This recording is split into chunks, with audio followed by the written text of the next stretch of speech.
Imagine being betrayed by your own family.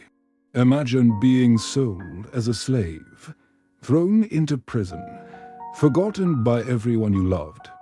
That was Joseph's reality. Yet his story is not one of tragedy. It is a story of incredible faith, resilience, and forgiveness.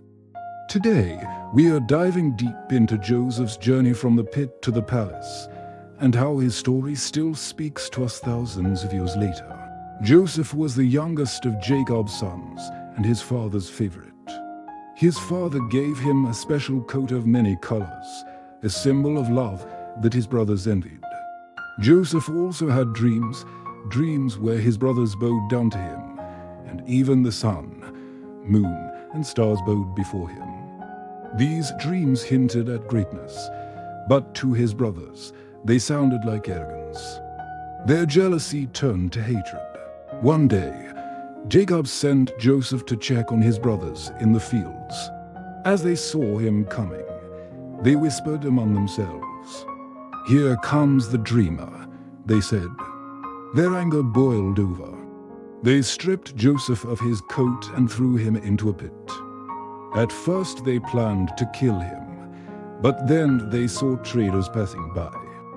For 20 pieces of silver, they sold their own brother into slavery. To cover their crime, they dipped Joseph's coat in animal blood and told their father he had been killed by a wild beast. Jacob wept bitterly, believing his son was gone forever. Joseph was taken to Egypt and sold to Potiphar, an officer of Pharaoh. Even as a slave, Joseph prospered because the Lord was with him. Potiphar trusted him with everything he owned. But then, Potiphar's wife falsely accused Joseph of wrongdoing. Without a fair trial, Joseph was thrown into prison. In prison, Joseph continued to walk in faith.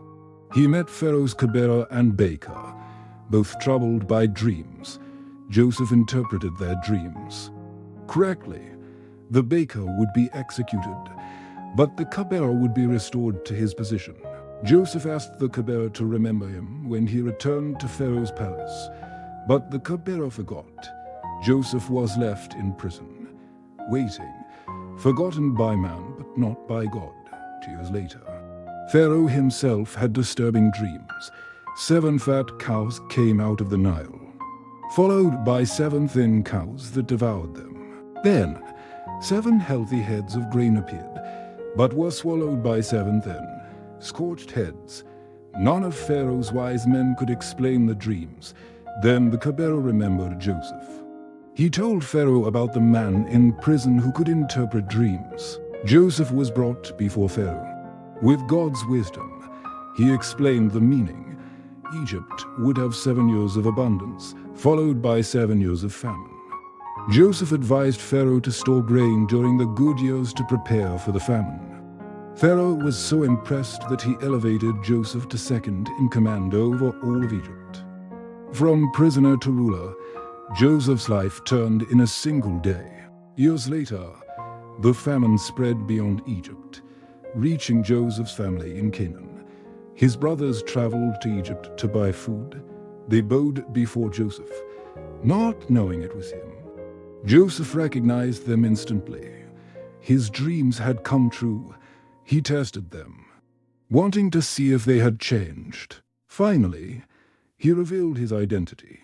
Overcome with emotion, he wept and said, "I am Joseph, your brother. Do not be afraid. You meant evil against me, but God meant it for good, to save many lives." Instead of revenge, Joseph chose forgiveness. He embraced his brothers, provided for his family, and brought them to live in Egypt during the famine. Joseph's story carries powerful lessons for us today. Betrayal may come, even from those closest to us, but it does not define our destiny. Delay may come, years of waiting, confusion, or feeling forgotten, but delays are not denials. God is still working behind the scenes. And when we are given the chance to choose bitterness or forgiveness, Joseph shows us the better way. Forgiveness is not weakness, it is freedom. above all. Joseph's life proves that God is sovereign. Every step, even the painful ones, moved Joseph closer to his purpose.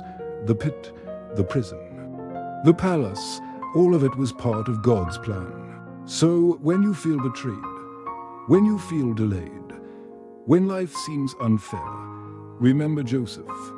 What others mean for evil, God can use for good. Your pit is never the end. It is the beginning of something greater. Thank you for joining the short Bible study. If this story encouraged you, make sure to subscribe for more Bible studies and stories every week. And never forget, your story is still being written, and God is with you every step of the way.